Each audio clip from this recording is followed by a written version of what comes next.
This is potentially taboo. Yesterday, the day before, It's Nice That, which is a great website, posted this link to say that Stink Studios was behind the identity for Saturday Night Live UK. It's a patchwork of London signage brought together to have that grungy and type design. However, if you now go to that same link, no matter how many times you can try to find it, it gives you a 404. So I don't know what they pulled it down for, what the reasoning is. I don't know if Stink Studios was not allowed to say they were the ones that worked on it or what, but then this article went out and now, Pandora's box is open, so I'm going to report about it. I saw the SNL UK logo and I really did find it interesting, especially when you're looking at it all side by side. You can see that there's this really crazy grittiness to it that is not very present in any of this. You might have some of the grittiness of maybe the texture on top of the letter forms, but the actual edges of the letter forms never have that gritty texture grunge feel like SNL UK does. It's trying to differentiate itself. It's trying to be its own version of SNL. Another thing I found really interesting was they really leaned into the idea of SNL. It is not Saturday Night Live UK. It is SNL UK. They have the UK on the side, kind of up at the top. It is a superscript style, bit of a seal of approval, like a UK stamp. You can see that they take the letter forms from signage around Britain and they then put it into the actual logo. They put it into the name tags for the actors. If you look at the main logo, the S is from a local chip shop. The N is from a news agent sign. And then the L is from a pub on the corner. The L for me is the one that is the weirdest one because it's so much thinner than the S and the N, and it also is the most grunge. So when you look at it, it really feels like an intentional thing that the L, for whatever reason, is separate from the S and the N. To that point, I don't know if it's strong. I think that the idea behind it is strong, but especially when you scale it down in instances like this, where we're looking at the SNL down here, we're doing a lot of forgiving of legibility concerns. So the UK is already tiny and thin. The L is really thin. And then you have SN. So if you really zoom out, how quickly that kind of just disappears. I think the idea of taking signage and putting it into the name tags is a fun one. I do think that it does create an interesting visual imbalance that can feel fun when it's all together. So when you have it and they're all kind of up and down, it kind of feels like maybe it's a visual texture. And with Jack, it feels like it makes sense with the S, but with the L here, it kind of doesn't really feel right. Also, to kind of contradict what I just said, when you have these being called out, one, like this L here, I was not really even paying attention to as one that was called out. This N, not really called out. The S, what I'm immediately seeing is I'm seeing the N and then this S and then this L and then maybe this N. And I found myself being like, okay, what does NSLN stand for? I am all for not doing just the same old sans serif blocky same thing over and over again and just branding everything so it all feels the same. So I hate to have any criticism here, as they clearly were trying to do something that was creative and fun and gritty. It just feels like it's going through some growing pains and is trying to figure itself out. It might not have the same polish that it needs to. What do you guys think? Are you guys into it? How do we feel? Do you guys agree with my sentiment, or do you think that I'm a crazy person for saying that it is not very pretty? This is under rebrand because it is a new character stylization of Star Fox. So Star Fox 64 was a video game that came out in 1997. One of my favorites that I played with my sisters and my dad, with Fox, Peppy, Slippy, and Falco. It is very 1997. This was running on a Nintendo 64. You had these character designs that were very blocky but distinct cartoony characters, and you had each of these characters having distinct personalities. You had a grumpy one, a naive one. Peppy was the one that's like your father's friend, and then Fox is like the go-getting, like Harrison Ford style-esque one. But then, by everyone's surprise, in the recent Super Mario Galaxy movie, which I still have not seen, to be completely honest, there is a appearance of Star Fox, and Star Fox starts kind of bragging about who he is and his backstory, and they cut to this cartoon style anime version of the characters with these cool character designs and these really interesting shadings and lightings, this cartoony, exaggerated proportions. And people were really surprised to see that. It looks like it was made by Illumination, which it was. It all makes sense. And it doesn't have to be a one-to-one with Illumination and what it looks like in the video games. But now I want to show you guys why we're talking about this, because both the 3D render and the 2D version feel like a natural progression for this polygon 3D N64 character design. However, just this last week, they have introduced the new Star Fox remake of Star Fox 64, and we have this, which is not my favorite. These are official images. It to me feels like a Fantastic Mr. Fox, and Fantastic Mr. Fox feels good for many reasons, because it feels stop motion because it is stop motion. It's also geared more towards adults than it is to kids. Star Fox is supposed to be this thing that is connecting both adults and kids to have a unified experience. These do not read in any shape or form appealing to me for a younger demographic. I think that specifically Slippy is the one that's supposed to be like youthful and squeaky and annoying and novice, naive. You have it here with the big old eyes and saying like, Slippy here, I'm okay. And, you know, back then they only had little space to put their head on top of this 3D model. But then over here, you also still have that kind of fun, lovable style. I would not want to touch Slippy. I feel like that I would get some sort of residue on my hand. I am not a fan. I'm not a fan, and I am a big fan of this series, so I guess I am partly part of a fan base that's a little bit too close to comfort. It's like, it's just a video game. Also, just the birdification of Falco. Obviously, he's a bird, but Falco is so unflatteringly a bird that it doesn't feel good. It feels weird. So I think this just goes to show you that sometimes taking the real approach when you're trying to maybe just show off some graphics, or you're trying to show off maybe the capabilities of being able to remaster an old video game, staying true to form and staying true to the idea that like this is inherently by design a cartoony character design. Just stick to the cartoons. Stick to the cartoons. We don't need to see this weird, dark, grimy, like Star Wars adjacent Star Fox. Also, I don't like the new heads-up display. It feels like it's trying to be too futuristic.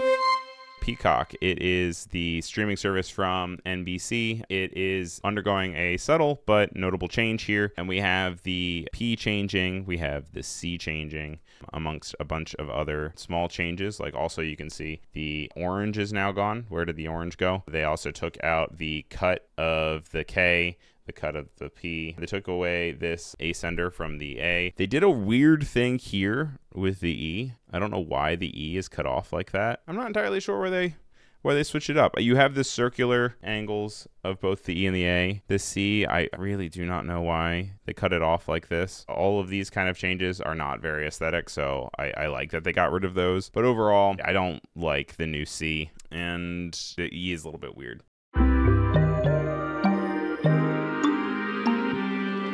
Some social media news. There is a new feature on Instagram with a new caption with every swipe. It says you can now add a caption for each photo or video in your post for a carousel. So when you are working on creating a multi-carousel post with different imagery, you don't have to just create a super long caption. You are able to go through and individually go to every single picture and say, this is this is that. So it can exist as individual carousel pictures.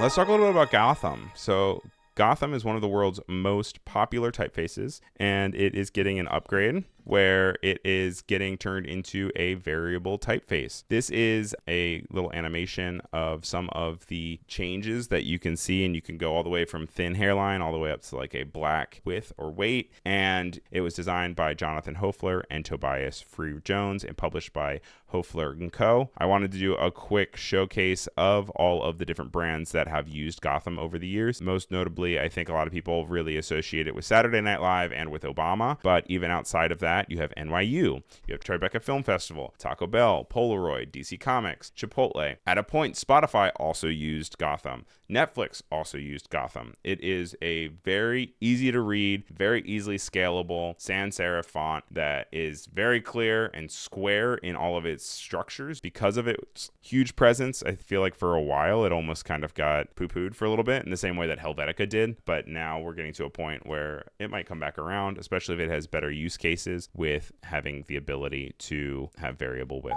This is Google I/O. I/O is being like the on and off ports of anything that you're controlling. So between May 19th and May 20th, they're having live stream keynote sessions and more. You can see that with this really pretty animation they have on their home screen, it's going to be covering the web, Android, Gemini, computers, and more. And of course, we will be reporting about it on File New. Let's keep talking about Google, because while they were doing the Android presentation, there was another thing that they announced, which was Googlebooks. We've talked about MacBooks in previous episodes, so it only is fair to also mention Googlebooks. You guys might have heard of Chromebooks before, but these are different. They're more like a premium style. These are coming out later this fall. This is introducing a new OS that will then be able to work seamlessly with Android. You'll be able to run Android apps on the Google Book without downloading them. You can just run them seamlessly from your phone onto your Google Book. They obviously did a lot of focus also on Gemini Intelligence, of course, because that is a big incentive for Google. If you go and you like shake your mouse, it will then activate the circle search. So you'll be able to go in and you can shake your mouse and then like circle something on screen and then look for it on Google Lens, or you can ask questions about it and then it will then refer you to Gemini Intelligence. Nikon lost a record amount of money last fiscal year. So this is coming to us from Jeremy Gray at Petapixel. The company ultimately set a record for its worst annual loss, losing 86 billion yen for its owners, or nearly $550 million. That means that the total operating profit was negative 112.4 billion yen, or $717.45 million.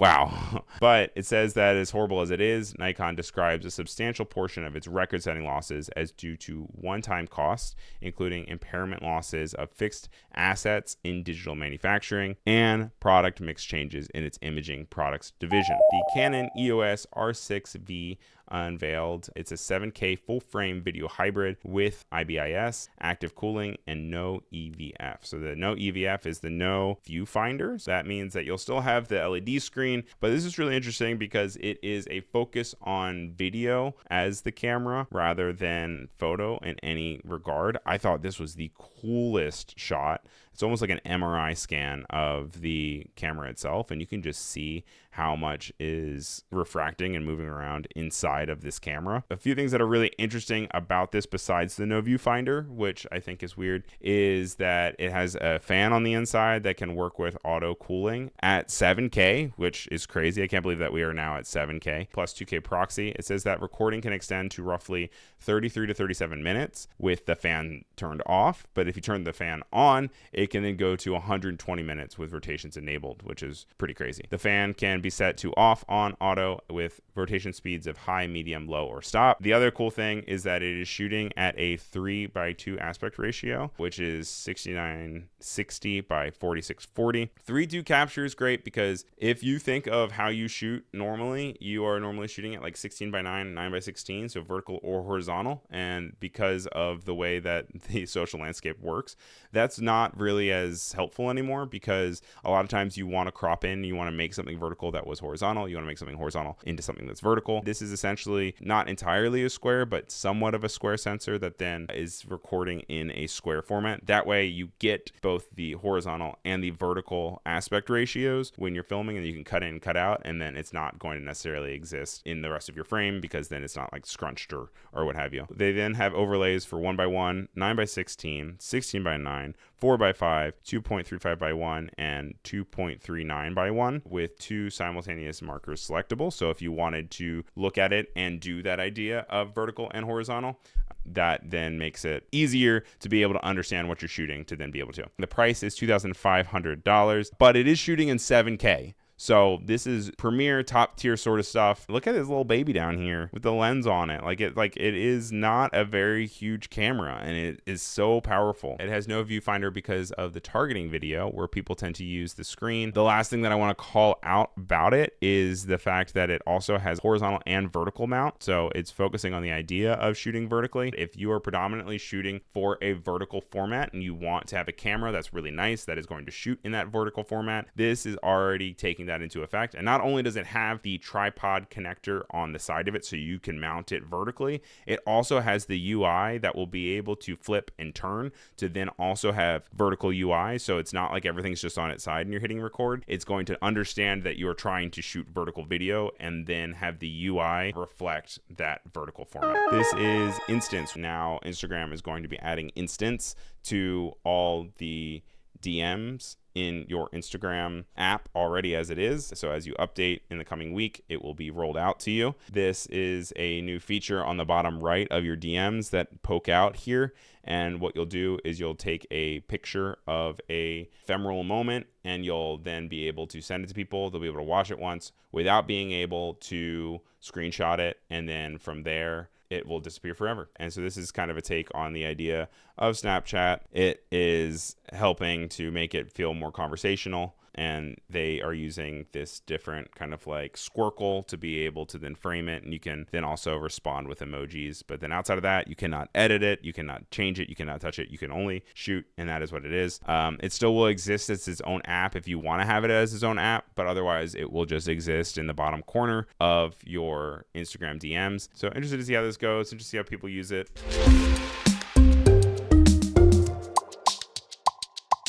The winner of this week's Font of the Week with no contest is Catalpa. Catalpa? That's such a weird one to say. Catalpa. It was designed by Jose Scaglione and Veronica Burian from Type Together. We've definitely featured Type Together before. It says that it was made to be an overwhelming headliner, like the quirky and hulking wood type that inspired it, with only 4 thin and 4 heavy weights. Being a display family is a single-minded purpose. It is heavy, it is big, it is large. There are examples, they're definitely showing it in very weighted, heavy instances. You can use it for now showing, the show must go on. But if you wanted to, you could also make it super tiny and thin if you'd like to. And you have this real flexibility to be able to flip between. Thank you to everyone who joined in chat. Thank you for being here. Thank you to our moderators. And I will see you guys all same time, same place next week here on File New. Once again, my name is Ryan Selvy, and I appreciate you guys tuning in. Take care and have a good week. All right. Thanks for watching. Bye.